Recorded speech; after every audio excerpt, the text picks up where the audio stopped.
Run steep, get high. Run flat, stay low. Run the mountain, run the road. Run past the 8 stand to the commode. Oh, run steep, get high. Run flat, stay low. One stream, 2 guys. Mountain Outpost. Now here's your host.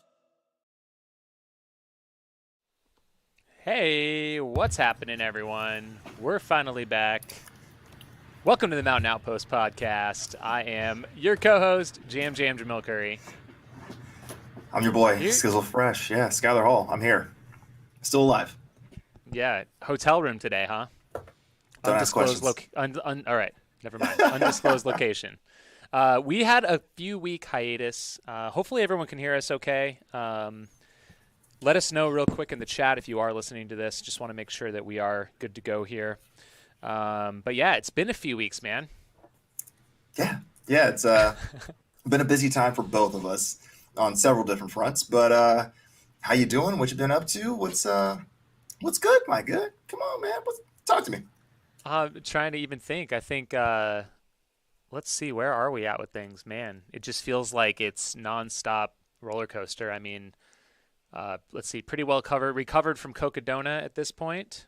Man, what else did we do? I just went up to Flagstaff this last weekend. I took my son to Arizona. Heard of that? The name sounds familiar. It's kind of I would say it's like a cross between a zoo and like an amusement type place for wildlife. So Okay. There's an area where you can drive through, and they have bears, of course, and they have a lot of bears, like probably 20 at least. And you drive through these giant cages.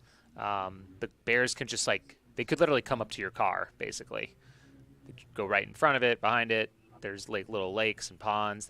And then there's other animals too. There's like bison and elk and other things, wolves, things like that. And then there's also an area you can walk. So they have additional animals and restaurants. And actually, it was pretty. Some of the they had like historic brewing was there, a couple different bars and cocktails, some live music. It was packed too. I mean, people are trying to get out of the valley right now, so it's 107 week, which is ridiculous. And the fire situation is really, really bad right now. Like all of Phoenix is blanketed in smoke. The race we just held last month, or actually just a couple weeks ago, Pinal Peak, the whole mountain range is on fire. It's burning right now. So like basically, this amazing pine forest that was up there is probably just totally toast. So yeah, bummer on that front. For sure. Yeah. Yeah, that's a huge bummer. We've been having this conversation at work for, it feels like months at this point. As soon as we saw how bad the drought was in the Southwest, we're like, this was going to be a very bad wildfire year, and we're only at the leading edge of it. So the fact that, Arizona was the state that sort of kicked it off for us and not California was a bit of a shock, I think. But yeah, this is going to be, we're in for a pretty rough next probably like 4 months at least at this point. So Godspeed to everyone down there, and stay safe, stay smart. If you see something, say something, and don't be a root cause for destruction. Yeah, I mean that fire is human caused. They don't know, the exact details, but they know it. They know it was human caused, so no good. What about yourself? Busy. Did my 2-week, we'll say altitude camp up in Denver. Didn't get a whole lot of running in like I planned. Did do that race that we talked about on the last pod, that 9-mile race or whatever it was, 8-mile race, 9-mile race. So was just burnt from that. Was a good time, and then got sick, not COVID, just generally sick, and it's sort of been kind of rebounding, but then been busy on the work front, which has really derailed a bit of my training. So I'm on private Strava status as I'm trying to get things back in order and trying to figure out if I'm going to make my summer race schedule or if New York is pretty much the one goal that I have for the rest of the year. So things are happening. Things are happening. Wedding planning is happening. Had the engagement party. Not really a party. It was more like a throwdown. Just the first chance for folks to come together and celebrate. So life is moving forward. The Seawolf. Of course we did it at Seawolf. Come on. Yeah. I know that they put it on their Instagram. They really did. It's nice to have a neighborhood bar that celebrates you more than they do like anything else. So yeah, I feel like half of their most recent posts have been either staff birthdays, our engagement, or like a fight or something going on. Yeah, or just and then being like, and also we are still open as a normal functioning bar, not just celebrating the hood. So just birthday parties and engagement parties. Perfect. Right. So it's good. Man, I'm excited to get some normalcy back to my training, whatever form that ends up taking. So my people will call your people. After this, I actually have to have a discussion around flights for Javelina and my DJ schedule for the rest of the year and a whole bunch of things coming down the pipe. So listen, even though it's been a little bit quiet on the running front and quiet on the vlog front, Skizzle Fresh and the Run Flat Stay Low world are about to crush the back half of this year. So get pumped. Yeah, I feel the same. Let's do it. Yes, sir. Well, let's see. We got probably like way too much running stuff to catch up on. Like the last episode of this we did was quite some time ago. I'm going to go pull the date up 3 weeks ago. So I don't even know, there's just so much I feel like that's happening. So we'll kind of jump in where we can. Obviously there's some big track news that's popping off right now that's kind of pretty crazy. So I'm sure we'll talk about that some. We've already got a comment in the chat about it. So shocker. Sure folks will want to get into that. We've got we've got this weekend up at 6 Days in the Dome. Taggart Van Etten is, if you don't already know, he's calling his shot, going to break the 100-mile world record. I'm going to be out there. We're going to be covering it on our Steep Life Media YouTube and Facebook channel. So if you liked the live stream coverage we did for Black Canyon, for Cocodona, I think you're going to like this as well. We've got a lot of cool stuff planned for it. So come hang out with Matt and Rob and myself. I'll be manning the cameras on the track and checking in with the folks over there. They're going to have a 24-hour and 48-hour race that starts this Friday. And then the race that Taggart is running, my brother's also running it. It's a 24-hour on Saturday. And then what I didn't know initially, they also have a 6-day. I think in the past, the 6-day, these were within the 6-day, and they've now separated them. So the 6-day starts on Sunday at noon. So after all the 24-hour and 48-hour are done, there'll be like a 3-hour break, and then the 6-day will start at noon on Sunday. Do you know if that was a function of sort of ensuring that if folks who were going for 24 or 48-hour records had a more clear track? Was like that the thinking behind it? I would assume that that's the thinking. I don't know if it was a COVID capacity thing, but I can imagine that, I think there's 35 or 40 in the 6-day alone. And, if those folks are they're going to be going at a different pace for 6 days versus, he's shooting for 6 minute, 30 second per mile pace, for 11 hours. So doesn't quite line up. Yeah. It's a lot of yelling track to get folks out of lane one. So it's probably for the best to streamline it a bit and try to, I guess, sort of make waves in terms of anticipated pace and whatnot. Yeah. It'll certainly be interesting. This is Taggart. He's only run a couple official ultra races. Of course, Tunnel Hill last year, his debut. And then, God, has he done a single one since then? Like, he did his treadmill 100 miler. Honestly, yeah, he didn't have a lot of options. So right, exactly. So and obviously his forte is the flat stuff. So it'll be really interesting. I think I don't know, man. I think if anyone can do it, he can. The training block he's put in over the last year is just insane. He's run close to 8,000 miles in the last 365 days. and he's been running, 230, 250-mile weeks in his build up to this thing. And I mean, barely took any time off after his 100-mile in 11:31. It's just a couple months ago, so we'll see. It'll be interesting to follow, so check it out on Saturday. Sweet. And what time does that start? It starts at, now I got to look it up. I think it's 9 o'clock Milwaukee time. It's in Milwaukee, Wisconsin in the Dome. And we just posted the schedule on Steep Life Media on Instagram. So if you aren't following that already, be sure to follow that. It looks like 9 a.m. Central Time, it looks like. Okay. We're also going to do a pre-race show 8 p.m. Central Time this Friday. Mostly that's so we can test all our camera equipment. We'll hopefully check in with some folks at the Dome. The first races will already be happening, so it might be about an hour. We're just going to test the camera angles, maybe talk to the race director, Steve Durbin, some others, last minute thoughts. And then we're going to broadcast starting a half hour before the race through 10:30 p.m. Central.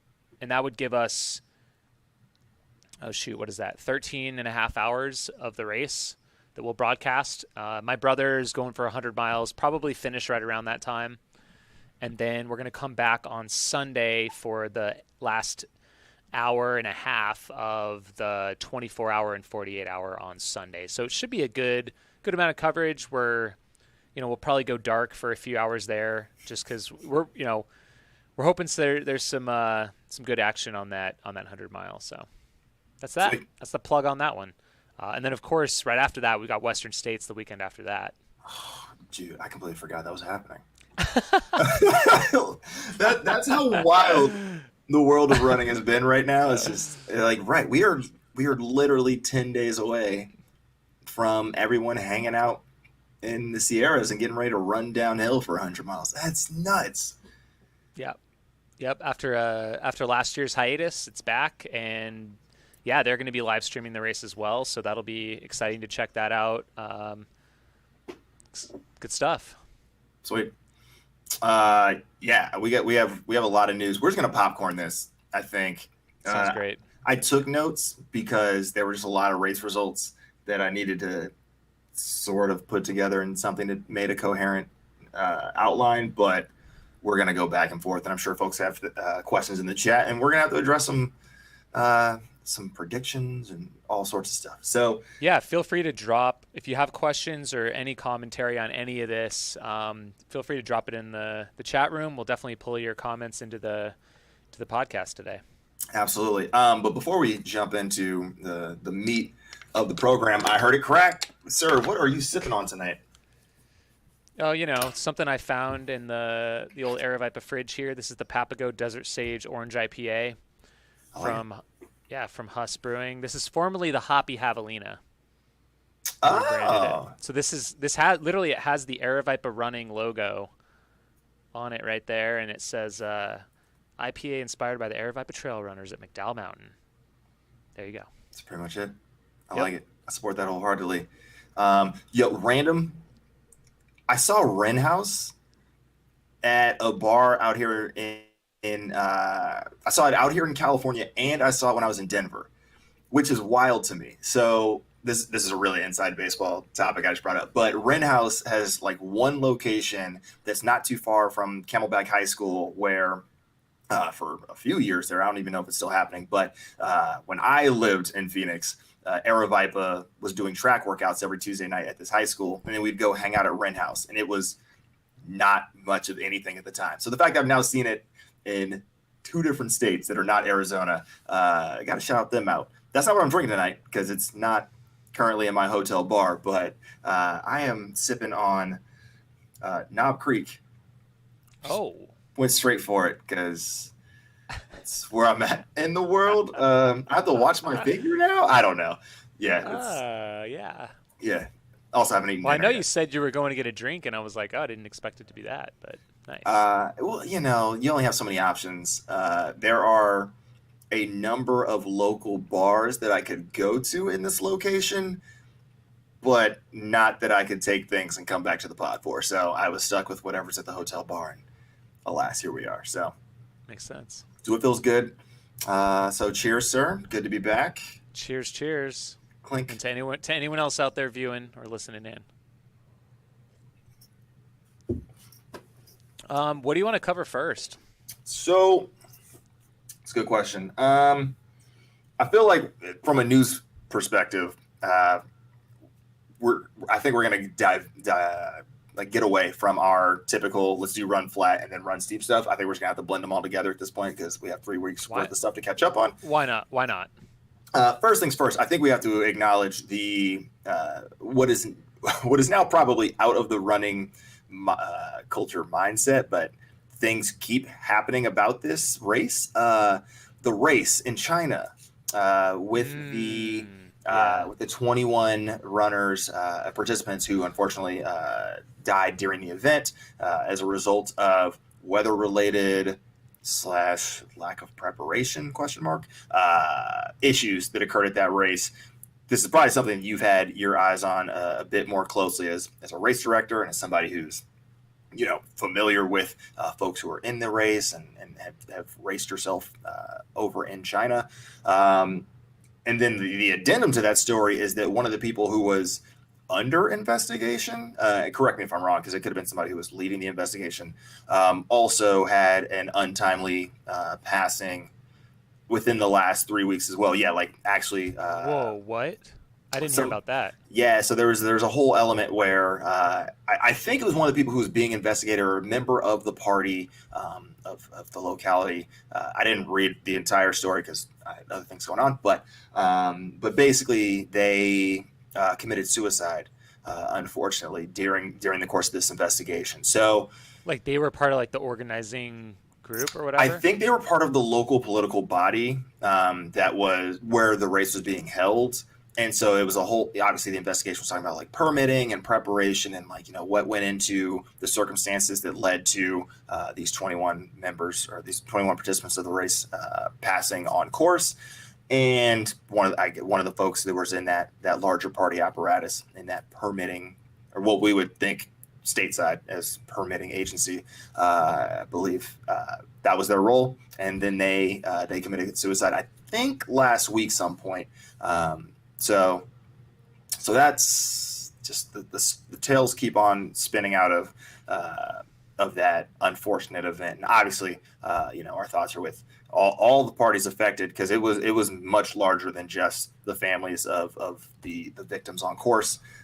Some pretty big names in the Chinese running scene and the Hong Kong running scene were affected. So yeah, I mean, yeah, it's an absolute tragedy, like on all accounts, and it just seems to be getting I mean, it's shut down all trail running events in China and even other types of activities out in the mountains until they kind of reassess things, I guess. I mean, it's definitely like the biggest tragedy, in our sport. It's wild. For sure.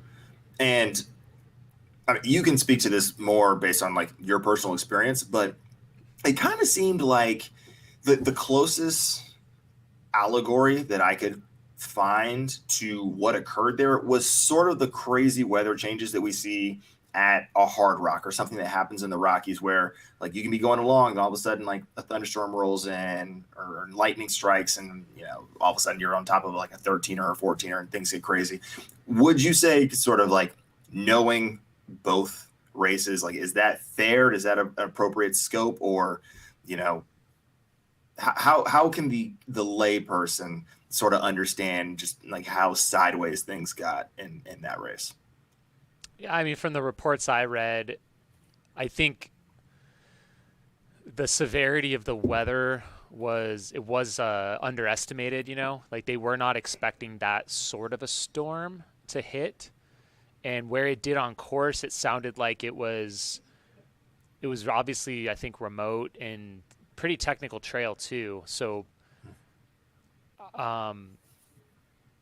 yeah, it's tough to say. Like, I know I've definitely been in storms in the San Juans, and I know there's definitely stories of, I mean, even like Adam Campbell with the lightning up on Handies, and right. I think there was a story of Jason Koop jumping.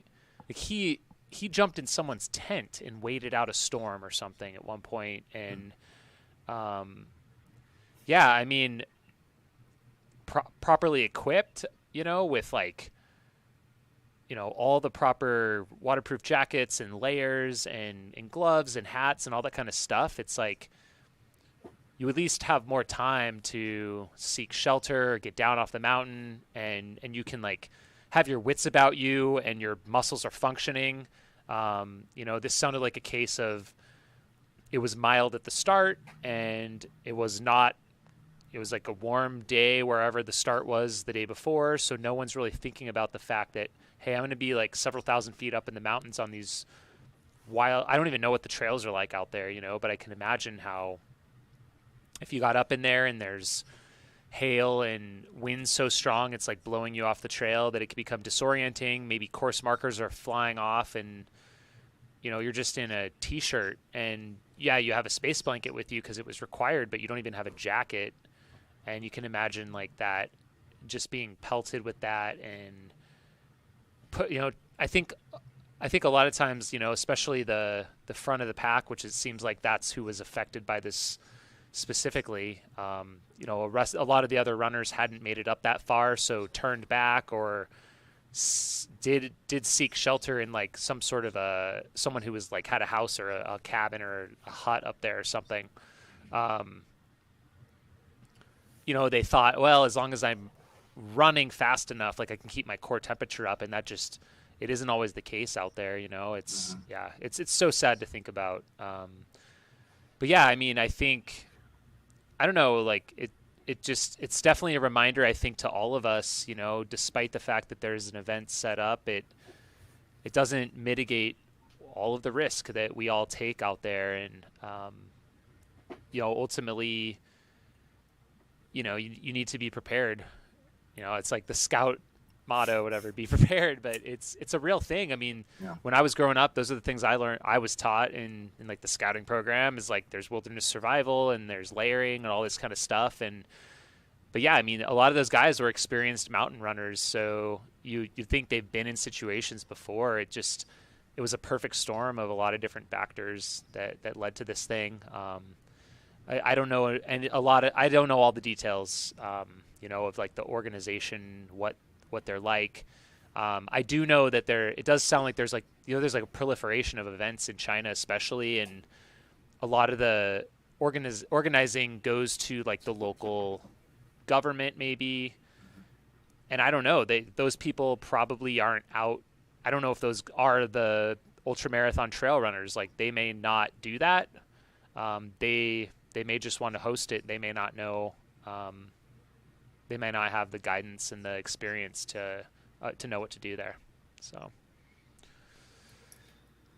yeah, I mean, it's super unfortunate. Just goes to show that, I mean, I guess one of the action items or the after action items is, we gotta ensure that folks who sign up for races know what they're signing themselves up for, and they prepare accordingly and, train, understand the terrain, understand the weather dynamics, like, do a little bit of research 48 hours before, just, work with your crew and things like that. And then on the race director side, we talk a lot about liability and the proliferation of like a bunch of road races across the U.S. and across the world.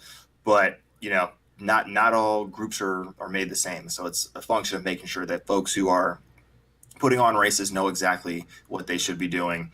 This isn't just a CYA issue. It's not just a liability issue. It's a safety issue for those involved. And you have if you're taking people's money, you have a requirement and a due diligence to perform to make sure that they're going to be taken care of. So it's just a reminder to all of us to double down, and this is a collective community effort to make sure that we take care of our own.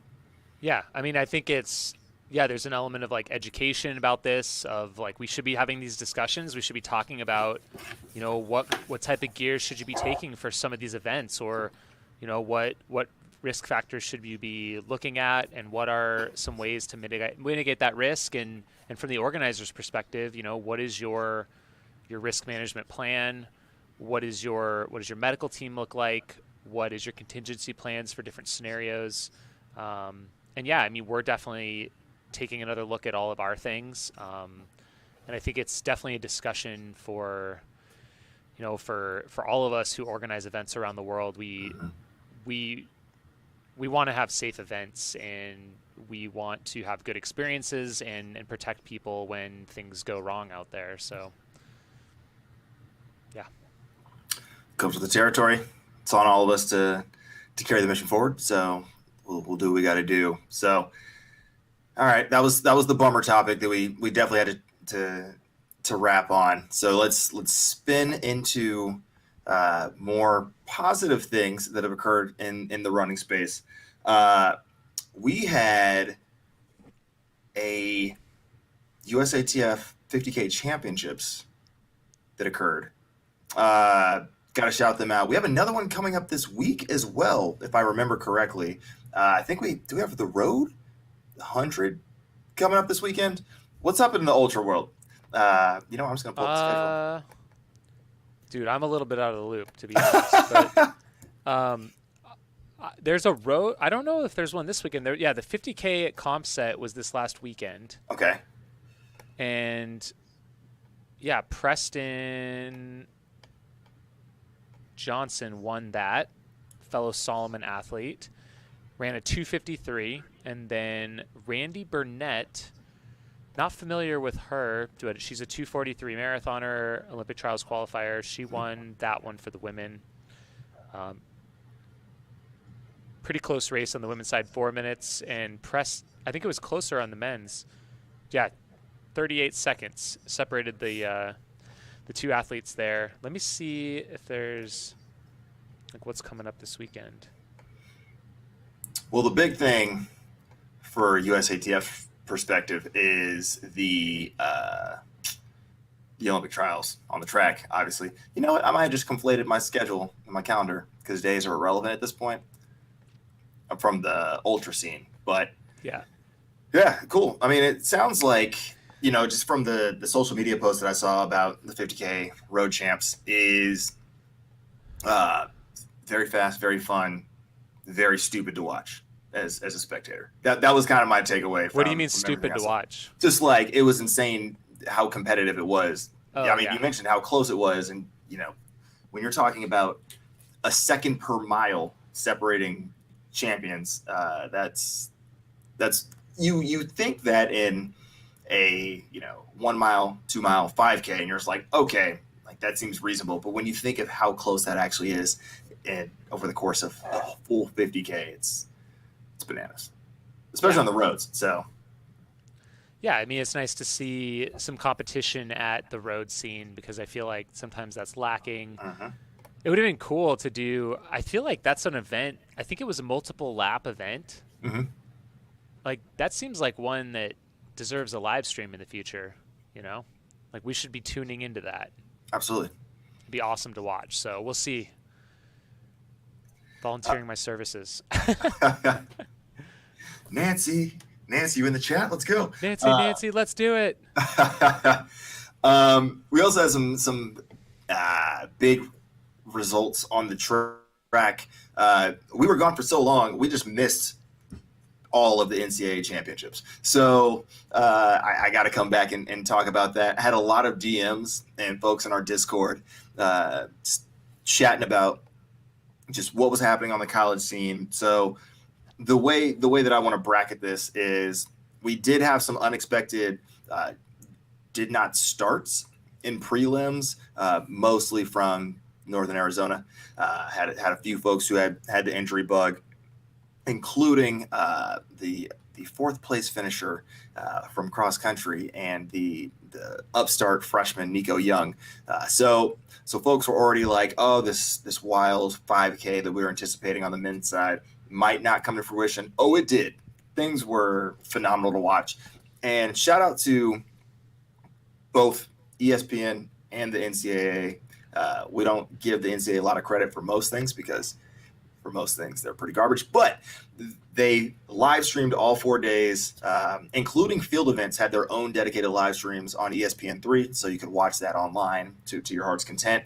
And then NCAA was actually very quick about putting a lot of these races at least their finals, onto YouTube. So now you can just go and find any of the races and just watch them for posterity's sake. So the way I want to bracket this is we had some expected results and we had some unexpected / WTF results that I just want to highlight. And then, folks, if you want to watch the race, if you missed it, you can go on YouTube and pretty much find all of these. So on the expected results, Thing Mo just dominated. She had already taken the collegiate record in the 400 meter, was like, yeah, I don't really want to run the 8, so I'm just going to run the 400 again.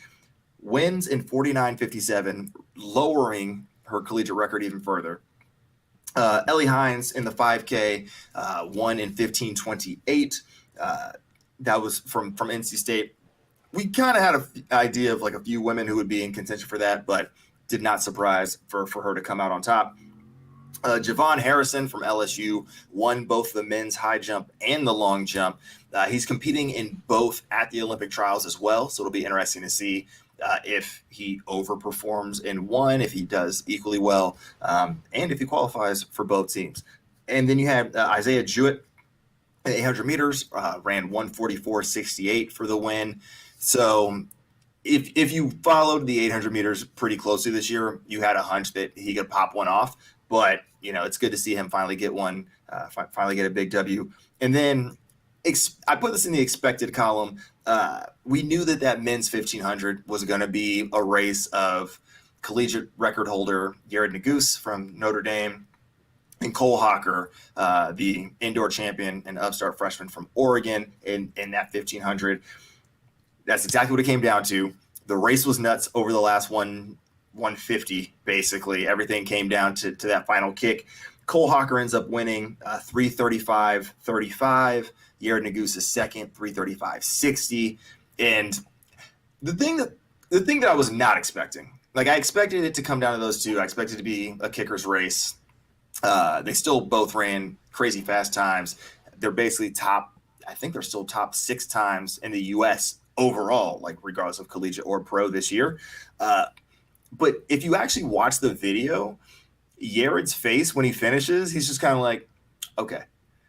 Like, he's not like mad. He's not like exhausted. He just looks flat and stoic and like kind of blasé about the whole thing, which is, I mean, I get you took the collegiate record this season, but I expected a bit more expression if you just lost a national championship from your grasp.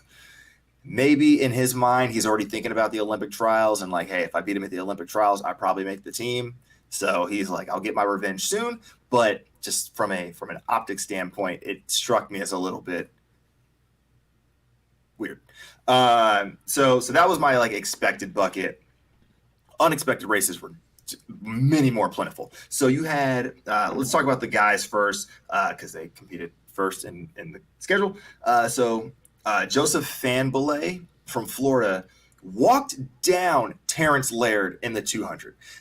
So Terrence Laird had won the 100 meter already. The 200 is his better event. So everybody's like, oh, he's about to stunt. And then he had this lead coming off the turn, and you just watch Fanbelay just these huge steps. Like it looked like it was a giant chasing, like it was like Godzilla chasing folks through the streets. Like every step, he was just like eating into that lead. And he's like, oh, you're just gonna walk him down. Like that's just it was nuts. He ends up winning by like 0.04 of a second. Watch the video; it's insane. The dude looks like an adult amongst kids. So that was crazy. We had Patrick Deaver in the 10K. Who the hell thought the guy from Tulsa was gonna win? Literally nobody. Nobody had that in a prediction contest. But he ends up, coming out running 27:41. Wesley Kiptoo took the lead, but unlike every other race he's done this year, everybody actually stayed with him for the first, 8,000 meters and then just overtook him, and it was game over. So Patrick Deaver ends up kicking for the win over Connor Mance, who, if you remember, based on all of our conversations, won cross-country outdoors, and this is the only event that he was doing at NCAAs. He was not doubling back for the 5K. He was all in on the 10K, still ends up losing, takes second by basically half a second. And then Abdi Hamid Noor from Northern Arizona. The freshman takes third in 27:42.73. So your top three, all within a second over the course of a 10K, but nobody was picking Patrick Deaver to win that. So shout out to him. Shout out to Tulsa. Shout out to just flat states everywhere coming out and dominating. And then on we got to talk about the 5K, obviously. So Cooper Tier, Luis Grijalva, we knew it was going to be close. That was expected. We did not expect it to be championship record. Let's all hit the Olympic trials standard close. And Cooper Tier comes through, kicks with 120 to go, because apparently that's all he had been doing in practice for the last month, was just working on his finishing kick. And he runs 13:12.27. Luis Grijalva runs 13:13.14. So did not lose by a ton. And then Athena's Kyoko, I think is how you say his first name, but Kyoko from Campbell, comes in third. Did well in cross country. I don't think people were picking him to take top three in what was billed as the most stacked 5K in collegiate NCAA history. So shout out to him for running 13:13.47. So almost took down Luis Grijalva. We're going to see all these dudes back next week at the Olympic trials. So get stoked for that. On the women's side, distance races were just batty. You had Anna Camp win the 1500. We thought it was going to be Sage Herta, who had the best time in the 1500, had like the second best time in the 8. She scratches the 8, like, I'm just going to focus on the 1500. Gets her doors blown off because Anna Camp runs like a PR and wins by almost a second over Sage Herta. Michaela Meyer in the 800 runs 2 flat PRs by like a second and a half or something ridiculous. All the folks in the top 4 of the women's 800 actually PR'd, and it was insane to just watch them all come through. And go watch that video. That's all I'm going to say on that one. Carmela Cardona Baez in the 10K. Mercy Chalangat had the lead forever, and then Oregon star is just like, yeah, I'm gonna win this, and it just like comes around and is just like, all right, I'm here forever. I refuse to lead until I'm gonna take this for the win.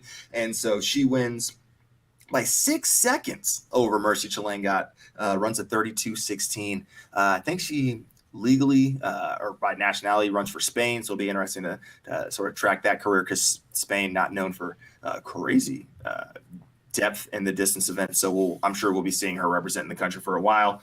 And then the women's steeplechase. Okay, we got to talk about this race for a second. We set it up. I've been talking about this event, I feel like, the entire time this podcast has been occurring, that the women's steeplechase is not. We would expect it to have run scratch at the Olympic trials, and then this NCAA championship happened, where you're just like, oh, these women are primed to pop one. All four, the top 4 finished within 1.2 seconds of each other. And it's literally, they come over the final barrier, and it's just basically it's like a 60-meter sprint to the finish. Like, you just see all 4 like battling. And Mahala Norris of Air Force, who had never run a steeplechase until like April of this year, comes out on top for the win. So yeah, she finished first, 9:31.79. Joyce Camelli was second. Katie Rainsberger was third. Courtney Wayment from BYU, who folks kind of thought would be most likely to be the winner, she takes fourth, mostly because she just didn't have the speed to shut it down at the end. She also had a horrible last water jump. If you go back and watch the video, you see her basically slip off the top, completely stutter, and 2-step the water jump, and that's pretty much what took her out of contention. But they all run under 9:33. So, you know, with things happening the way they are at the Olympic trials, one of those 4 very well could have a shot at making the Olympic team. So keep eyes on those singlets, and keep those names in mind as we approach the Olympic trials coming up, starting on Friday. Man, it's going to be such a wild week. So that's where we're at in the world. Also, from a team perspective, got to shout out LSU on the men's side for winning, much as we all expected. USC wins on the women's side. And North Carolina A&T, the only team to podium on both the men's and the women's side. I think it was a 3rd place on the men's side and a 4th place on the women's side. And the NCAA, 4 people stand on the podium. So congrats to North Carolina A&T, a school that nobody can point out on a map for being your most depth college program in the country right now. Bam. That's the NCAA championships in a nutshell. Whew. I'm going to take a drink. That was a lot of Take monologue. a drink. Cool. Yeah, do it. Really, just good races. I have so little to add to this. I feel awful, and like I'm so out of the loop. I'm like, I can't relate to this right now. So now you're good. I need to watch. How can I tune in? I've asked this before, but like, I guess I just need to like watch some recaps of this stuff to learn what's going on. Yeah, we can have a much more involved conversation at some point about the striated nature of running media. For the NCAA championships, it's all on YouTube. Like you can just search individual races, or like the NCAA has their own account, and they're all uploaded there. So yeah, you can watch in their entirety with the commentary of the original ESPN commentators right on top of it. So. I'm going to subscribe. I'm subscribing. I'm doing it. There it is. And I should just that I'll tee up the fact that USATF has actually done a great job of creating a pretty extensive television schedule for the Olympic trials. So if you want to stay on top of all of that information, and all that coverage, it's basically every single day that the Olympic trials are happening, you're going to have coverage either on NBC Sports Network or the generic NBC, like your network station, like your channel, your single digit channel NBC station. So, and it could be on both during the same day. So they might have like NBC SN for the first 2 hours and then have a primetime block on NBC. So over the next 2 weeks, you can cut the cord, just find some bunny ears, and you can watch some live track and field on your TV. So I'll make sure that you're staying on top of it. So the track and field Olympic trials kicks off Friday, June 18th. That's this Friday, correct? Correct. And then there's Friday, Saturday, Sunday, Monday. Mm-hmm. Then there's 2 off days. And then it comes back Thursday, Friday, Saturday, Sunday of the next week. That's like when all the finals are, right? So is that how this works? There's like qualifiers and then there's finals? So the schedule is a little all over the place. So there are some finals that are occurring in these first 4 days. So this weekend's program, Friday to Monday, there are a couple finals. 10K finals is this Friday for the men. For the men, yep. So this Friday you have I pulled out a couple that would be prime watching for competitive elements. So Friday you have the shot put men, and we obviously have 2, if not 3, men going in the shot put to the Olympics that not only could win the Olympics but could set a world record in the process. So the Olympic trials in and of themselves will be highly competitive. And then we have the 10K finals for the men on Friday. Saturday you have women's disc and you have the women's 100 finals. Sunday you have both the men's and the women's 400. You have the 100 hurdles, the high hurdles for the women, and the men's 100. And then on Monday you have the women's 15, the men's 8, and the women's 5K. So that's before the next time that we record a podcast. Well, hell, the entire Olympic trials might happen before the next time we record a podcast on our current schedule. But let's think optimistically. We've got to check in before states at some point. Correct. So by the time we chat next week, we will have in terms of the distance events, basically half the team selected, and then the decathlon will have gone off. A number of field events, including, I believe, the triple jump for both, actually might have also occurred between over this upcoming weekend. So yeah, it's gonna be insane. But yes, broadly speaking, what you were saying is true. There are very few direct finals that occur in the Olympic trials. Pretty much 3 rounds at least for the 100, the 200, the 400.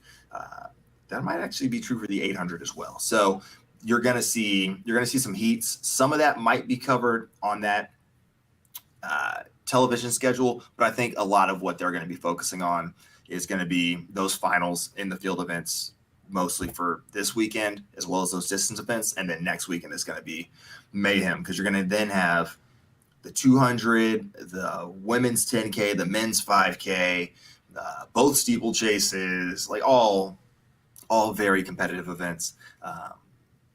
And the sprints are kind of important from a not just the finals themselves, but for the relay pool to be selected for the 4x1, the 4x4, or the new mixed relay. So 2 women, 2 men in the 4x1. You have to make the Olympic team in another event, basically, or be like top 6, essentially. So if you make the final in any of the short sprints, you have a legitimate chance of then being an Olympian, even if you don't take top 3 and qualify as an individual. So for folks who are just like, I'm just trying to be an Olympian, maybe, I'm early in my college career and I'm most likely not world caliber yet, this is still their chance to be able to pin on the USA bib and singlet for the country in Tokyo. So it'll be, a lot of people will realize their dreams this weekend, even if they don't necessarily take top 3.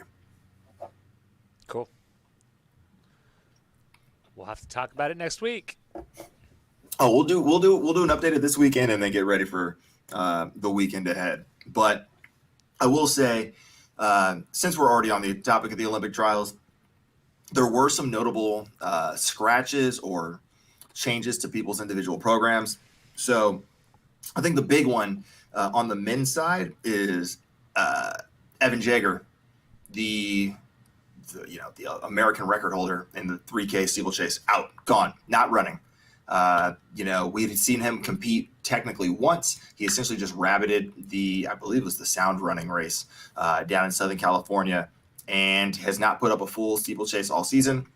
And he actually scratched from the Olympic trials. So this whole contingent that we're sending to Tokyo for the men's steeple is going to be it's going to be wild because he's not there, and he is the godfather of the American steeple. I think 7 U.S. teams or something like that in that event. So insane.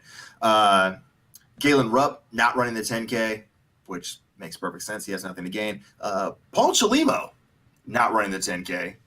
Thought that he might use that as a chance to backdoor his way onto the Olympic team.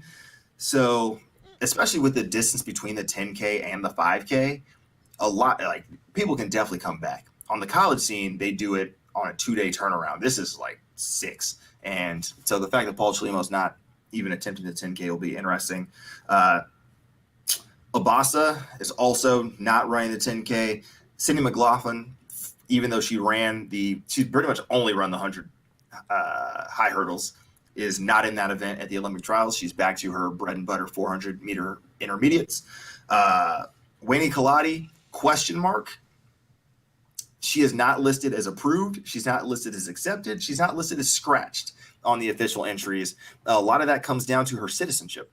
So it'll be, it would be a storybook sort of like thriller if she gets like some notification on like Thursday night or something that she's like, hey, like, you're approved for U.S. citizenship, go run this race. So I need to dig deeper on this. So look out for some story about what that means and if she's going to officially be competing for a slot on the U.S. team. And then sort of the big news on the women's side in terms of elder stateswomen, both Molly Huddle and Shannon Rowbury have scratched from their events at the Olympic trials. Folks that have made countless American teams. I mean, Molly Huddle, both in the marathon and the 10K. Shannon Rowbury's made like every, a ton of, just based so many damn teams. Pretty sure they're out. Jenny Simpson, I think, is also out. I got to double check that off the top of my head, but I don't know. It's going to be a very different Olympic team in the distance events this year than we would have anticipated 6 months ago, let alone coming out of Rio. So it is what it is. That's the Olympic trials. Yeah, we got a lot of storylines, got a lot of fun. You're going to follow a lot of new people on Instagram this week, I imagine. So get excited. Sweet. Lot of comments. The latest being, has the burrito runner been talked about? We've not gotten there. That's where we are now. All right. Now we're doing it? I don't know. Like there's chatter. It might be a decent segue because you're talking about runners who aren't running the trials. Correct. For injury reasons, which is a bit of a segue. Yeah, that's fair. Other reasons. But So, if you're not ready for it, do you want me to dive back? I got it. There's a lot of praise first for your stoke level of all of these the track news. So, and a lot of appreciation that you're covering this. Gotta do it. Matt Albertson, your stoke is contagious. Love your passion for the race results. Thomas Bowling, nice report. Skylar, love this. So there's more, but that was a smattering of it. I appreciate it. Let's get into it. We have a couple of things we got to touch on for both ultra news and run flat. But for those that may not know, do you want to give us a quick recap of the situation with Absolutely. Shelby Houlihan? Okay, so yesterday my day job is to be a sports reporter. There was a yes, we are. So there was a notification that was like, hey, Bowerman Track Club is hosting a presser at like 3:30 Eastern time or 6:30 Eastern time, 3:30 Pacific time. Which they don't do, correct? That's like not a standard operating procedure. This is the team that doesn't announce where they're racing until like 2 days before, and spent the last 2 years racing on their own track, basically time trialing against themselves to set all these like American records and whatnot. They are reclusive by design. Can you give me like I don't understand. I don't personally understand because there's like wasn't there like Nike Oregon Project and Bowerman like this is a Nike group, right? Like Correct. I don't understand these different Nike groups and how they all operate. Okay, so now we're in a whole nother thing. They are not the Alberto Salazar group. Okay, so Nike sponsors more than one training group. Correct. Okay. So you have the Nike Oregon Project, which is now under Pete Julian under like a slightly different name, I think. But basically, when you think of Nike coaches in the track world over the last 15 years plus, there are two. There's Alberto Salazar and there's Jerry Schumacher. Okay. Alberto Salazar had Galen Rupp and Mo Farah and a whole host of people, obviously many of which are clouded in a sort of like drug suspicion element based on the reports that came out over the past 3 or so years. Alberto Salazar currently serving a significant ban because of basically testing how to cheat the protocols on his own son, amongst other things. So there's that group. That is not, and nor has it been necessarily attributed to any of the goings-on of Bowerman Track Club. Bowerman Track Club, mostly known for the Bowerman Babes, who've been just stunting on American distance running from everything from the 800 up through the 10K. So you have folks like Carissa Schweizer, Shelby Houlihan, Emily Enfeld. I'm forgetting they have an 800 runner. They had Kate Grace, she left. They had Colleen Quigley, she left this year. And they have so many people on Bowerman. If you can name a female distance runner from America who's not currently running in college, she probably is on Bowerman. Like that's how like top notch they've been. They also have a few men on the guys' side, specifically Evan Jaeger, who we just talked about, not running the 3K steeple. They've got Matt Centrowitz now. That's a recent addition. So basically, a lot of the top men also training in this program. Gwen Jorgensen. Gwen Jorgensen. So that was not from me. That was from the chat. So yeah, I was about to say, if you pulled that out, that's wild. That was from Darling Runner PT. So shout out. Yep. Go ahead. Yeah, you had Scott McGordy. I mean, you have some non-American runners in the group for sure as well, but I'm just trying to like off the top of my head. That's where we're at. Sure. So That's Jerry helpful. Schumacher has this group. He has been a clean sport advocate. He's been very vocal about advancing the sport, professionalizing the sport. But by the nature of BTC, they're very, very quiet about their entire operation. And that's not from a like drug protocol sort of thing. It's just like they don't do press conferences. They don't really hype themselves up. They don't have a very extensive YouTube following. It's not like Instagram Tin Man posts- Elite or No. like I don't even know what else would. Are there others like Tin Man Elite that are doing like great content and stuff? Not to the same degree. Sure. I mean, you have a couple other shops. You got Some of the Roots, Brooks, some of the Brooks athletes Brooks are doing beasts, stuff. exactly. Yeah. But Okay. but they're pretty quiet about what they're doing. You're not going to see their training logs anywhere. I think the fact that Grant Fisher like started a podcast was a whole thing because they're like, oh, Bowerman's finally like giving us a look on the inside. It's like it's just one guy talking about his training, but like yes, that's how little content they were putting out from their shop. So that's Bowerman Track Club. They are Nike affiliated. They do train at the Nike complex, but they have a different reputation writ large from NOP, Alberto Salazar, all of that. Which is now all clouded because Shelby Houlihan, who is the American record holder in both the 1500, actually she does not have it. She does not have it in the 5K anymore. I think Schweitzer actually beat her for that record at that time trial last year. But basically, when you were talking about the 1500 and the 5000, depending on which event she chose, if not both, at the Olympic trials, you just kind of assumed Shelby Houlihan was going to end up on the team. She's been highly competitive, took fourth at the World Championships last time they were running Doha in the 1500. Former ASU. She was on the Olympic team in 2016, right? On the Olympic team in 2016, ran for ASU in the 800 and has just been like moving up in distance and just crushing it at all turns. She, as of yesterday during this press conference via Zoom, it was announced that she is now hit with a 4-year ban for a illegal substance that has a lot of nuance to it. So there is, I'm gonna have to make sure that I have the actual name of this substance correct, but basically the story that came out was she tested positive for, or I guess like an abnormally high substance. It was 5 nanograms per whatever liter, Yeah. milliliter, whatever. 5 Mole? was the number. Yeah. Yeah. So she had a random drug test in December. It popped positive. She's like, hey, sample the B sample. She started writing a food log about all the elements that could have came into to play for this substance called nandrolone. Nandrolone. There we go. Which is a steroid. Which is a steroid.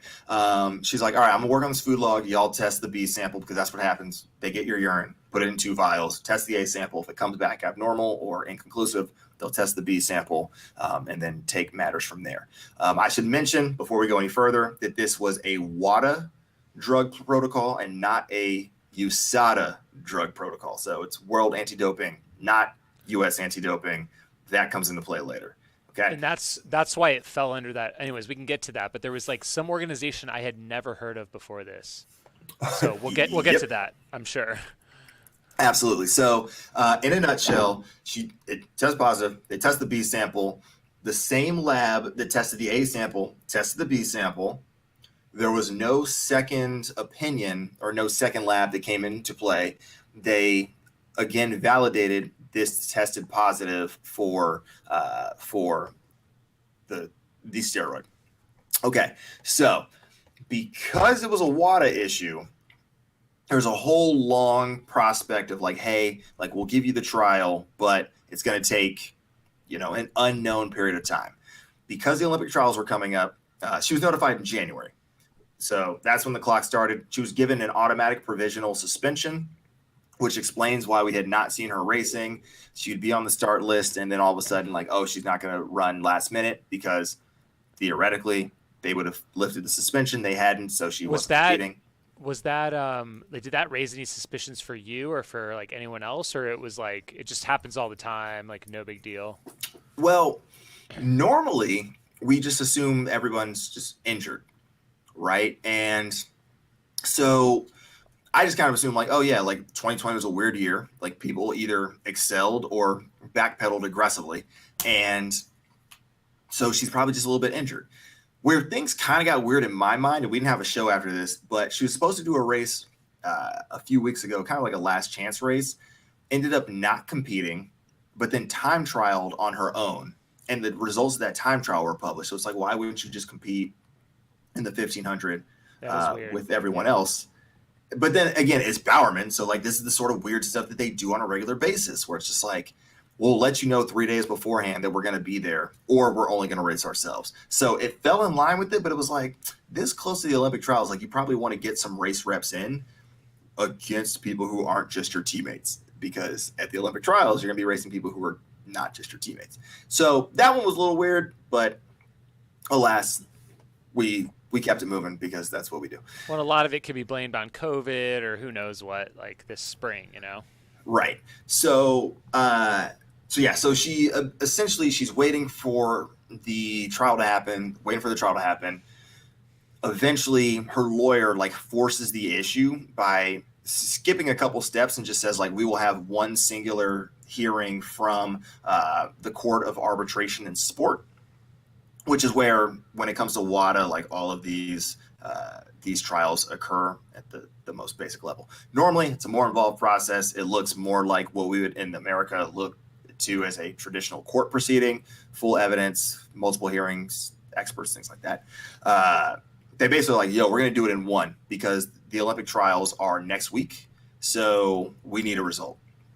They do it, they knock it out, and they came out on Friday, I believe is what the timeline has, saying we reject your appeal, that you had the substance as a result of food contamination.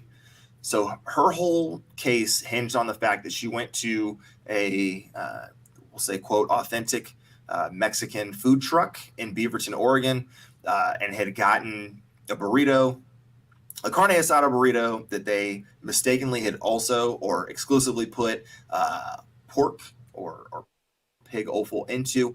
And then because she had consumed that substance, it triggered the positive the following morning. So she's at home, or excuse me, she eats the burrito that night. She's at her then boyfriend's house. And she had put this in the whereabouts portal, right? Because all athletes have to declare where they're going to be at all times so they can have a random drug test. The next morning, the folks show up at her then boyfriend's house at 6 a.m. You know, they do what they do, pee in the cup, pour it in 2 vials. And alas, here we are. So her whole case hinged on the fact that the meat that she had was contaminated with what is, by WADA's own admission, a relatively low amount, relatively trace amount of this particular steroid. In the press conference, and this is where things get wild. So in the press conference, you have Shelby, Jerry Schumacher, Shalane Flanagan, who is the newest coach for Bowerman Track Club, former Bowerman athlete herself, and then Shelby's lawyer. Shelby's lawyer also worked with a few other athletes that in the past 2 or 3 years have had drug violations through the USADA channel that were basically attributed to no fault. It was food contamination. We're not going to penalize you. So Ajay Wilson in the 800 or the 800 meter runner had a food contaminated issue. They do documentation. They do sort of tracing and are like, yeah, this is something that plausibly could come from food contamination. So we'll give you a pass. This isn't your fault. You weren't artificially taking an exogenous steroid or substance. Same thing happened for Brenda Martinez most recently this year. She's posted about it on Instagram, so that's probably top of mind for folks. In Shelby's case, essentially this lab was like, yeah, it's exogenous.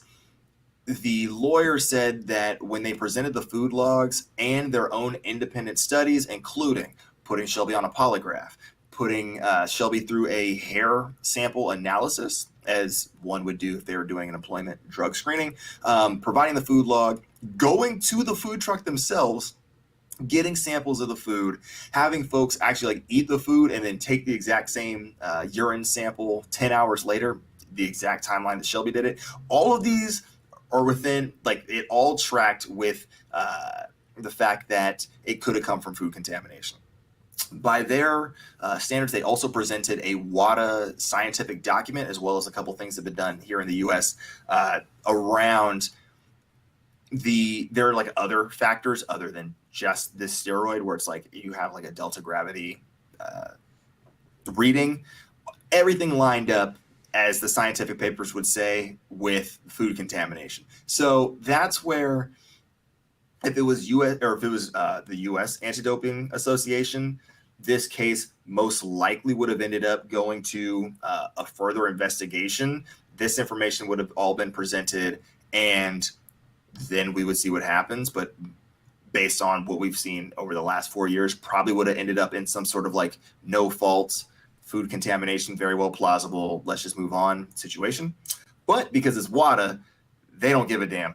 And so that's where we're at. And it's direct to a 4-year ban. So not even a 2-year ban. It's just straight up, you're going to miss this Olympics, 2 world championships, and the 2024 Olympics, pending one last course of action for her, which is appealing to the Swiss Federal Tribunal, I think is what it's called. So basically, you have to literally hire a Swiss lawyer and fight this in the most neutral country in the world, based on every international charter. So that's where we're at for Shelby Houlihan.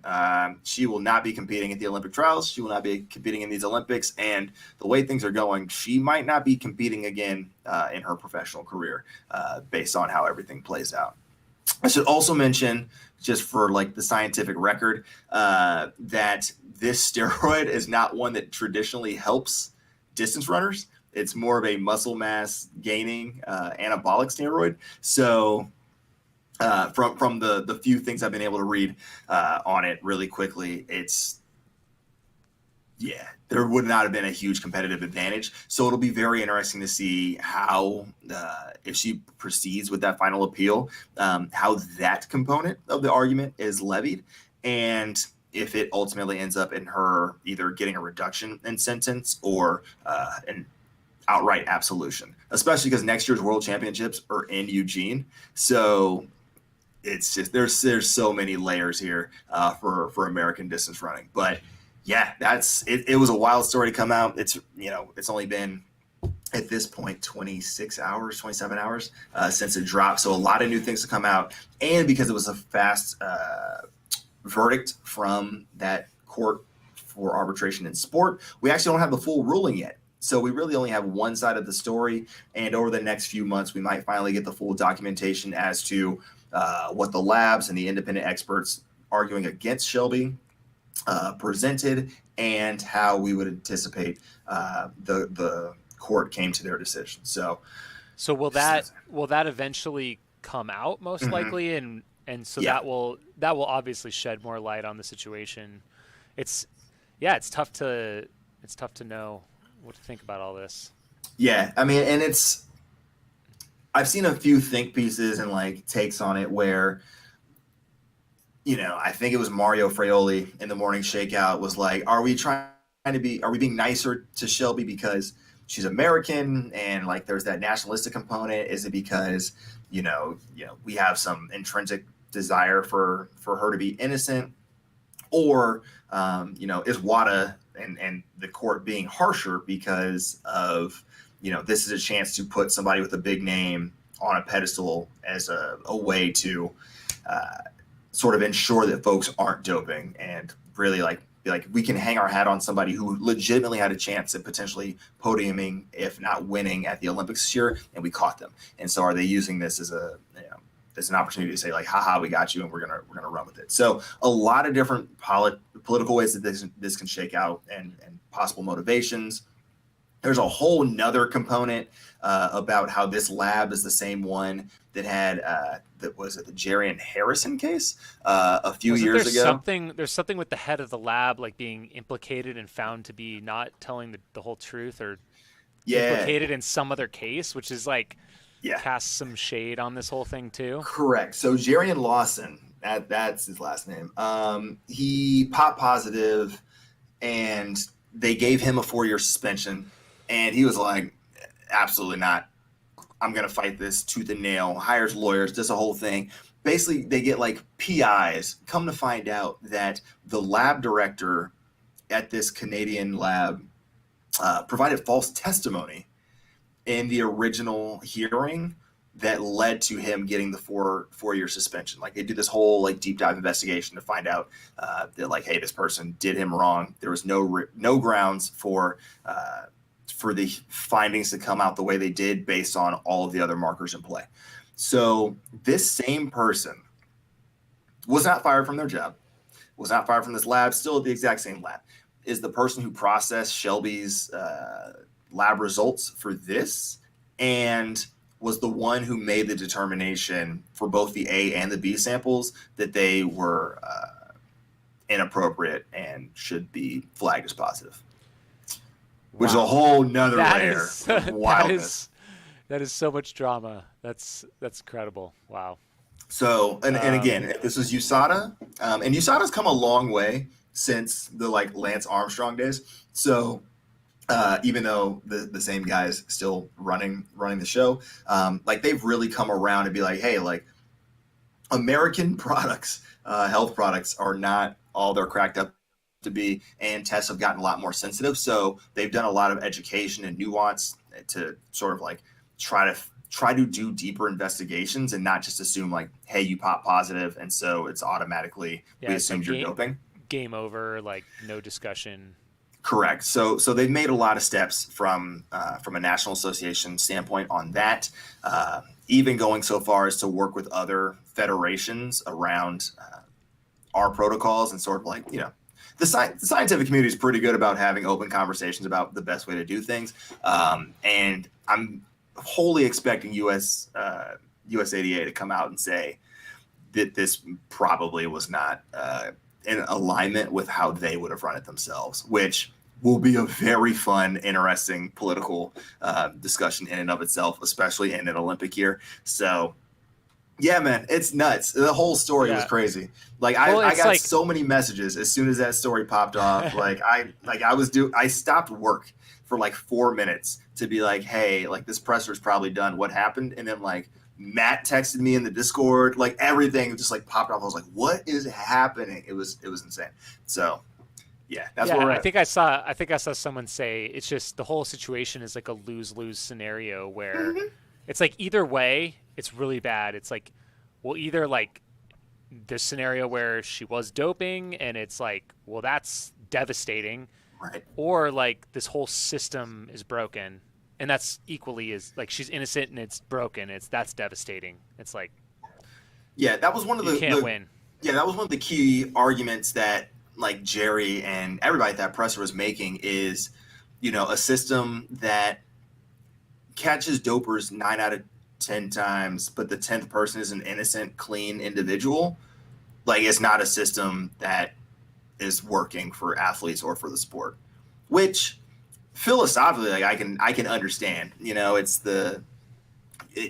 yes, it's important to catch dopers, but you also have to have a mechanism for clean people to argue their case and sort of like have a fair shot.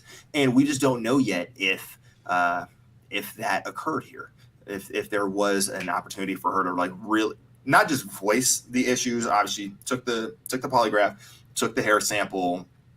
She had her test beforehand in late November was negative. The test that she took in January after the A sample came back positive, and before they tested the B sample was also negative. And so it's like it doesn't seem like a necessarily doesn't not seem necessarily like a doping regime. And so there's just more information to come out. So I'll be interested to read the full report from Cass about, you know, what evidence was on both sides. But honestly, like it sucks both ways. If she was doping or if an innocent person has been filled. It also is just like not good for the sport regardless, because there's going to be this headline of like, hey, star U.S. athlete gets banned for 4 years and 2 Olympics right before these Olympic trials. And most of those outlets aren't going to run an article or a story in 5, 6, 7 months when the full report comes out, or Or if it's she's absolved. overturned. Yeah, Right. exactly. That's just not gonna be how it goes. And so now there's this perception for the sport writ large of, oh, like another doping situation. We can't trust anything. You have people who are like, I want to be the next Shelby. This is It casts more shade on Nike and Nike coached programs. Mhm. Yeah. Now the All- other major now both Nike, all of Nike is dirty. You have that. I mean, it's just been a bad year for many elements of the track world. Especially, and for the big groups, right? You had the whole 10-man elite versus coach 10-man issue that split half of the track world, and now you have this BTC thing where it's well, Shelby's down, are they all dopers? Da da da da da. Like, which isn't fair to the rest of the athletes. Like, they've done nothing wrong. Nobody has had any history of an abnormal test. It's just such a bad time, because especially for track, it's not baseball, it's not football, it's not basketball, it's not your big stick sports, it's not soccer, where you have global championships every 1 to 2 years. The Olympics is it, right? There is a world championships for track, but like most people don't know where to find it. But people will just like fall into watching track during the Summer Olympics. And to have this sort of negative story and the negative impact on American distance running going into this, it's not good for building the brand of the sport here domestically. And from a competitive advantage standpoint, like, we've had the 10K world record broken twice in like a 3-day span on the women's side. That might have been last week at this point. But then the one person that we have that's sort of doing that in middle distance for America is now clouded in this huge cloud of suspicion, and it's just not good for Americans investing in the sport. We have another like, oh, it's happening again moment, and it's just it leaves much to be desired. It's just poor timing. It's unfortunate for everyone involved, and it's going to end up now being a huge storyline of the Olympic trials themselves, when these folks who should be celebrating their dreams of making the Olympics, many of them for the first time, based on a lot of these scratches that I talked about earlier, like, where it's just unfortunate. We have the next 3 people on the 1,500 meter list, on the 5K performance list, are all Bowerman Track Club. Like, Shelby had the best time in going in, or one of the best times, one of the top 4, but the other 3 are all her teammates. And so now it's going to be hold on, like, if it's all BTC in the women's 5K, like, are they all under suspicion? Are they all going to the taco truck? Like, it's just, we're going to deal with this. This is literally going to be the through line. It's going to be burrito memes, like, for the whole Olympics, basically. Yep.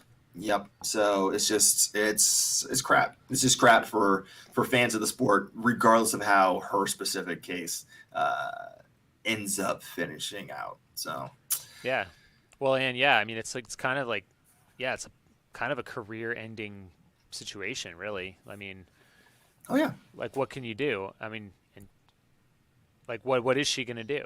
It's crazy. Yeah, we don't know. Like, she can't. I mean, if she has to serve the whole ban, it's like, I mean, yeah, you can't run any races, right? Like, for 4 years. You can train to your heart's content for 4 years. Have a kid if that's something that she wants to do. Like, I guess you got time for that now that you weren't anticipating. But these are her prime years. Like, she's 28. And can never run Western States either. Yeah, correct. Which would have been wild, because she does have that raw strength. That's kind of her jam. It's a bummer for the sport writ large, regardless of how you feel about her specific instance. But it's going to bring about some conversations, just because the fact that we're talking about the operations of her case and like how it played out is going to force World Athletics to like have a conversation about what the anti-doping protocols are and how we continue to move forward as a sport in addressing fairly athlete concerns and the need for clean sport, while also allowing fans to know that what they're watching is a fair product. Shoes notwithstanding. Athletics Integrity Unit. Yeah. I had no clue what the heck that was, but that is apparently like the organization involved in this in some regards. I had never heard of it. It's like, I thought WADA was like the end all be all of this entire situation. And it is. So in the same way that, you have the like International Olympic Committee, and then you have all these specific federations for each sport. AIU is lost a light there. AIU is the like the track WADA agent. They're like the subcontractor of WADA. So WADA has a job to do, whether you're running, cycling, rowing, any sport. Like they are the end all be all of anti-doping. But each federation or each sport has a unit, quote unquote, that goes out and does the specific sport anti-doping protocol. So athletics in this instance being like track and field, because in the Olympic movement, it's just generally called athletics instead of track and field. That's where the name came from, not like athletics in the larger sense that we think of it. Well, it sounds like World Athletics is that governing body over everything, like track and field, race walking, road, cross country, mountain, trail, and ultra running. Correct. Oversees all that. And this is like an independent thing that complements that, I guess. Yeah. So there's going to be a lot of answering. There's going to be a lot to be said about how that played out. So I feel like they got a lot of new followers now that on Twitter. I followed them. Oh yeah. You got a lot of, it's going to be a wild summer of conversations about this. So yeah, so that's the Houlihan case in a nutshell. And again, super, super unfortunate timing. Which, they had to force on their own volition, because if she couldn't just not participate in the Olympic trials and be like, and now I'm still going to end up serving a 4-year ban. Like, I totally get it from their strategy to say, like, you need to give us an answer before the Olympic trials occur. But, on Monday, we're going to see this women's 1,500 meter final, and she's not going to be there. And I imagine that's going to be one of the key storylines coming out of it, is the fact that she's not there, instead of celebrating the 3 women who actually end up making it. Or the more nuanced conversation of top 3 in America versus the World Athletics ranking, and like all of the things that we were going to have to discuss related to all of that. So I don't know, man. Dang. It's crazy. Kevin Hatfield is just stoked that basically you've taken over the podcast with track and field. So he's stoked for it. It's okay, because next week it'll be like 2/3 Western. Let's be real. So yeah, exactly. Speaking of Western, there's a question: are you guys going to be at Western States? You will be. I will be. You won't be. I That's all. I had hopes, and I will not be. But I will be watching from a distance, and I am super excited about this live stream. I will say it's not us doing it, so it'll be nice to judge people that I have no I have no business interest in. I get the day off, thank goodness. I'll be doing other stuff though, so yeah, it'll be good. I'll actually get to. I'm gonna go so hard in the chat. It's gonna be great, to the degree that my work schedule allows. But I'm excited about it. Yeah, but we'll talk about all that next week, because we got a lot to touch on for Western. And we're going to be halfway through the Olympic trials, so we'll definitely recap and forecast the weekend ahead for that. But yeah, it's a wild time in running. It's also wild because I don't know if you saw this, but Southwest is opening up their flight so we can book our tickets to the running event. So, oh yeah, let's do it. that was more just me remembering that and to remind you right now. So go well. All right. So yeah, that's where we're at in terms of the Houlihan case and the Olympic trials. Obviously, I'll pull out some storylines that are important. We'll talk about who's qualified already and give you guys a preview for next weekend. But again, everything's on NBC or NBC Sports Network.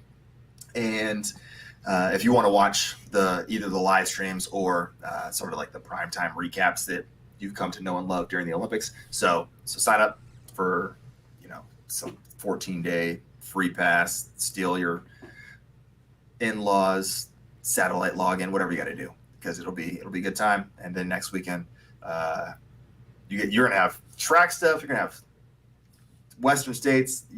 Make sure you've paid your Wi-Fi bill, because next weekend you are about to blow all your trash out.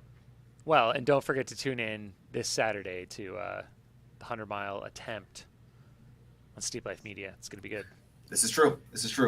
And then the last thing I want to talk about, obviously we'll talk about chat questions, anything you have. I don't know. Arizona's kind of been open for a while. A lot of states have been.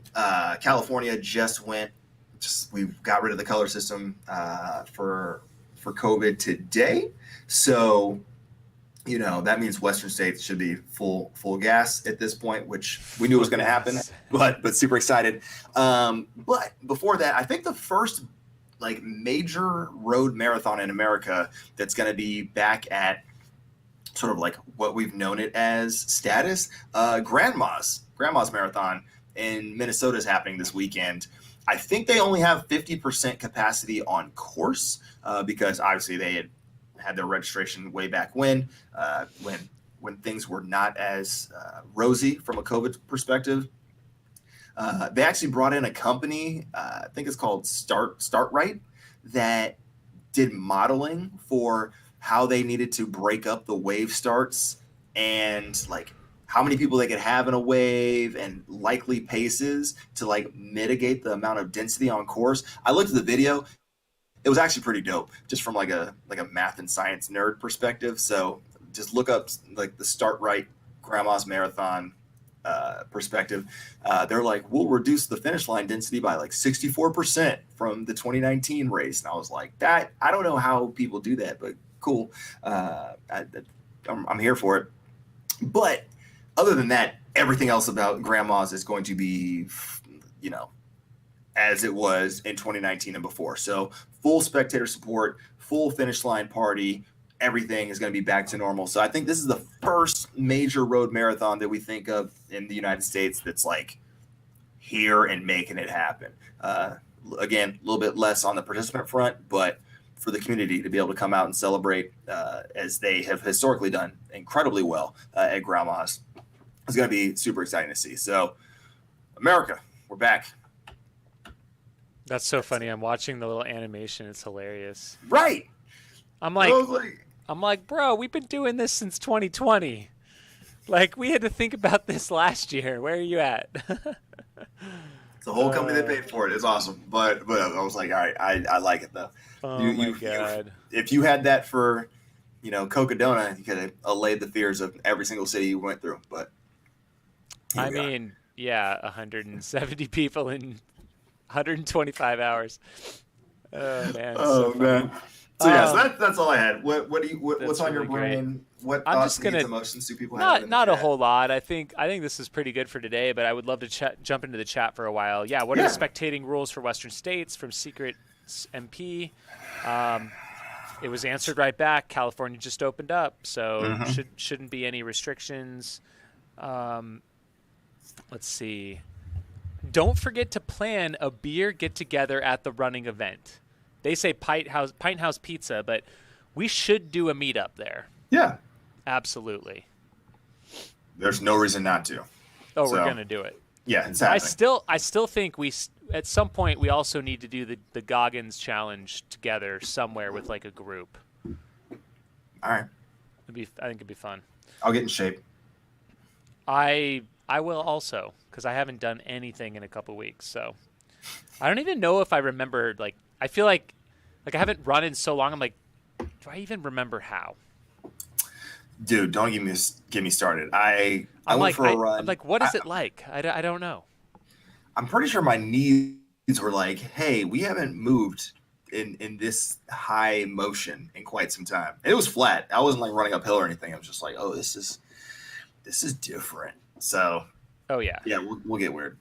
Mostly because I need to prepare for a marathon. So yeah, if I can't run that, there's no way I can do the Goggins challenge because marathons are easier than the Goggins challenge, right? That's what. This can be sometime in the next year. I mean, it doesn't have to be tomorrow. Uh, Thanks. Matt Albertson is asking, like, let's say Shelby is absolved. Will she ever be compensated if she's screwed by a broken system? No. Which is that's long been an issue with the anti-doping protocol. When you think about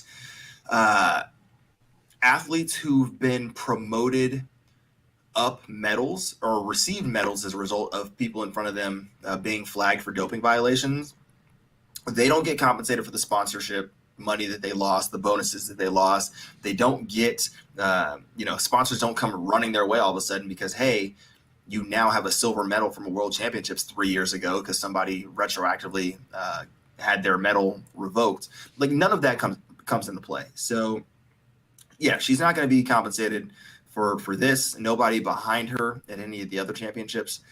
If this does come down to her, losing past race results for some reason, none of those folks are going to be compensated. Like the system is not good at making everyone whole. It never has been, and it sure as hell is not going to be in this system, in this instance, regardless of what the ultimate outcome is. That's a whole nother discussion of the general fuckery that is. Someone was pointing out Gwen Jorgensen. She's part of the Bowerman Track Club and makes some video content about their group, I guess. But it's not coming from them themselves. So yeah, and even that, it's kind of like it's my more family. It's more about her family. Yeah. Let's see here. And then, are those groups independent of Nike Trail? Yes. To my understanding, like Nike Trail is basically, I wouldn't say Nike Trail is like a training group. It's loosely everyone who is a trail runner who has a Nike sponsorship. And even those people, sometimes they train together just because they happen to live in proximity to each other, but I don't think there's anything formal in terms of their coaching arrangement or things like that. Yeah. Even back in the day when they first launched, there was that core group that was pretty close, but I don't think they actually trained. They weren't all training together. There was maybe like a couple trained together here and there and whatnot. Mm-hmm. But. Yeah, but I mean, again, it brings up a larger issue, which again, we've gone long enough on this, so I'm not gonna like belabor the point. And it's a much larger philosophical issue. But like, if you have a brand that keeps somehow being tied to anything that you don't agree with, regard like doping or environmental issues or whatever,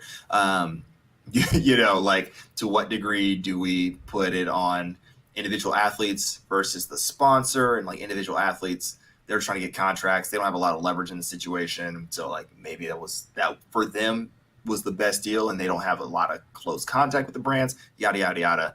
A lot of people have feelings about Nike specifically. So that's a much larger involved conversation. And whether you want to take issue with anything that Nike has done, does it apply to this group? Does it apply to Nike Trail?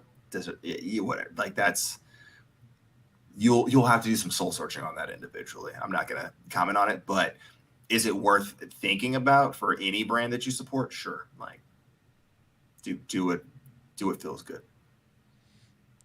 Thomas Bowling asks, Jamil, are you still running Hard Rock? Despite what we just said, absolutely. You should probably get on that.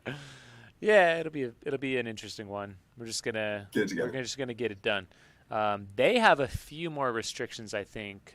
They just sent out the runner guide for this year, so I think they're requiring masks for runners.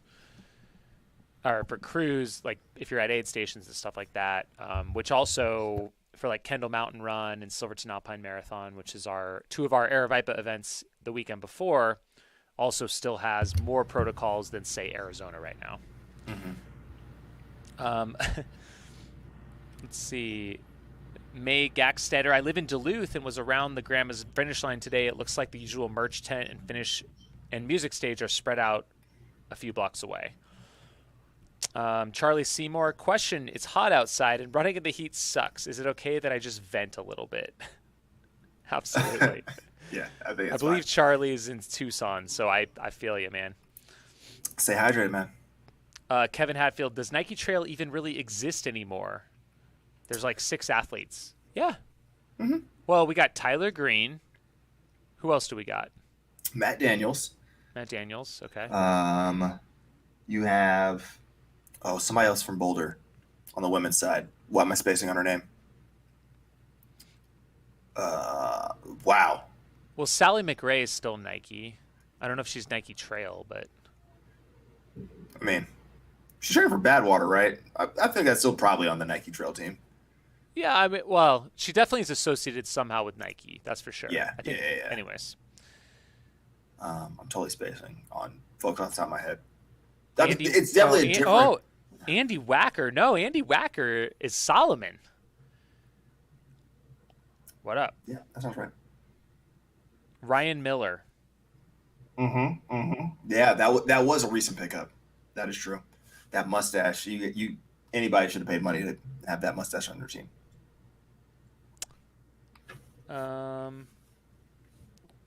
What else do we got here? Are the bidders doing anything in the dome race? Zach was supposed to run, but he's a scratch, I believe. Right, but he's going for the. Is he doing a Transcon? I think he's doing a Transcon, if I remember correctly from Instagram. So. Yeah. Yeah, and I assume Nicole is just preparing for Western States. Western. Yeah. So you're saying Nike Trail doesn't exist anymore? Come on now. They might make some waves at Western. We'll see. Oh, absolutely. Actually, I could probably pull up like iRun Far's preview and see if there's any Nike Trail attributed athletes on the women's side. Usually they're good about. Do they usually highlighting say? sponsors. Oh, Brittany Peterson. That's who it was. Hello. Yep. Oh Yep, my yep, yep, yep, God. yep. Get Yep. out of here. That was one we definitely spaced on. Oh, that's bad. Well, because Nike Trail like stunted at Black Canyon. That was their whole thing. Yeah, they won the whole thing. God, we're fired. It's been a long year, bro. Is Addie Bracy Nike? I think so. Oh no. Yeah, right? Doesn't it Yeah. sound right? Right. That's who I was thinking of in the greater Boulder area. I was like, I'm forgetting somebody up there. Pretty Keely Henninger? Yeah, that does sound right. Wow. We're doing great. Yeah, listen, guys. It's 2 guys hanging out, drinking, chilling. Yeah, she's definitely Nike. Yeah. Who else did we say? Addie Bracy. Mm-hmm. I think she used to be Solomon, but then went to the dark side. I'm just kidding. Wow. Nike Trail. Nike Trail. We're good. We got this. Okay, cool. See, we pulled it together. We know. Okay. This is not something that normally comes up at your pub trivia night, so it's fine. We don't Someone have to have it top of someone mind. said Addie is Adidas. Nah. Mm-mm. Athlete, Nike Trail running on her Instagram. Yeah. So. I mean, don't get me wrong. I think, Adidas well, has there's great Abby Hall is Adidas. Adidas is listen. I would not be surprised if we see. I'm gonna put this out here as a flyer, having done no research on it. I would not be surprised if we see more Adidas athletes in the top 10 at Western, male and female, total, than we do Nike athletes. Wow. Well, you got Kirsch. You got Abby. And you got radio silence. I was like, yeah, possibly. There's a lot of I feel like there's a lot of brands that are dipping their toes in, because you got Kraft is like doing some stuff. Yeah. You got Under Armour, I think. Who knows what they're doing? Under Armour, Hoka. Honestly, it's gonna be kind of Hoka's. From like a cross country scoring standpoint, it's kind of Hoka's race to lose.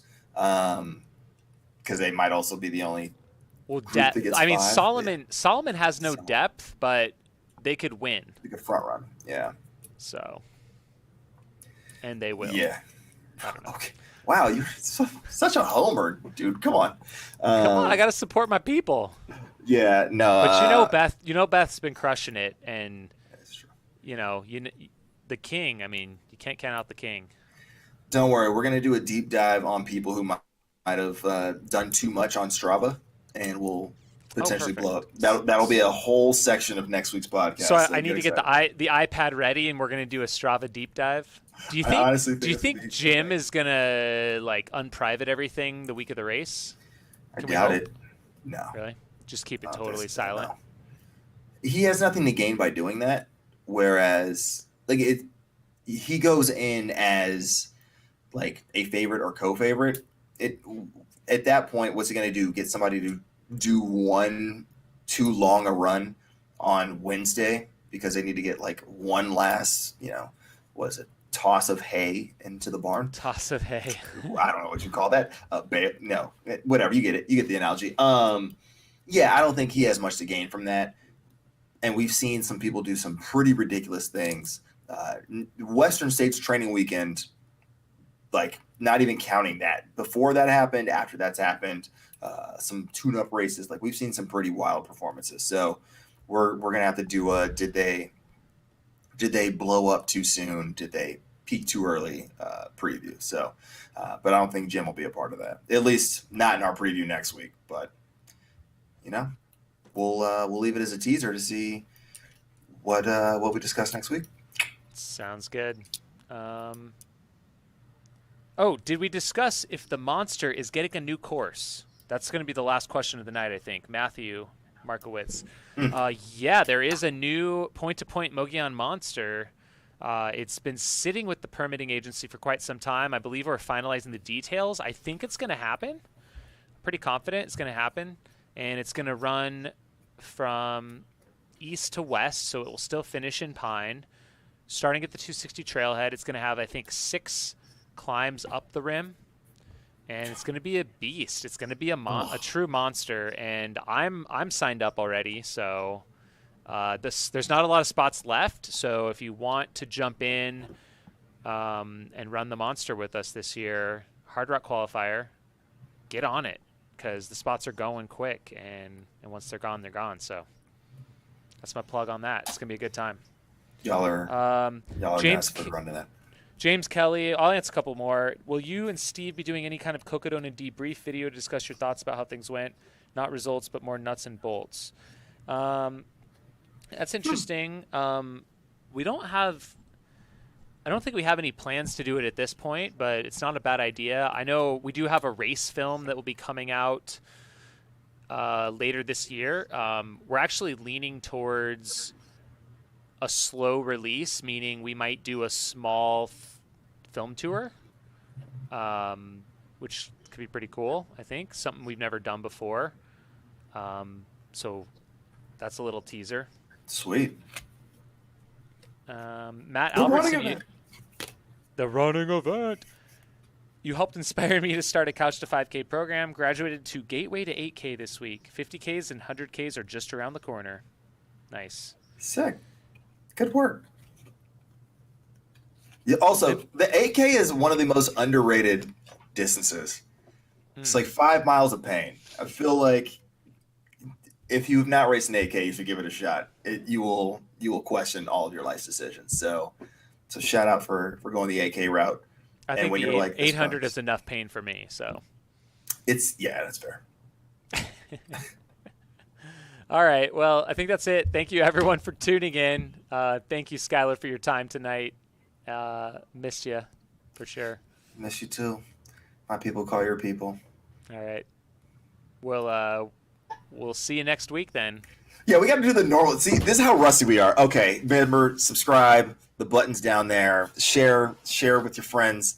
Post an Instagram story about it. Do all the things you got to do. If you are listening on your podcatcher of choice, hit that thumbs up, 5 stars, all the ratings and reviews. But yeah, we're coming back to regularity. We're going to take care of you guys. So thanks for kicking it with us tonight. or whenever the hell you're listening to this after the fact. And we will catch you guys again next week. That's Jam Jam. I'm Skizzle Fresh. This is the Mountain Outpost Pod, and we'll catch you guys later. See ya.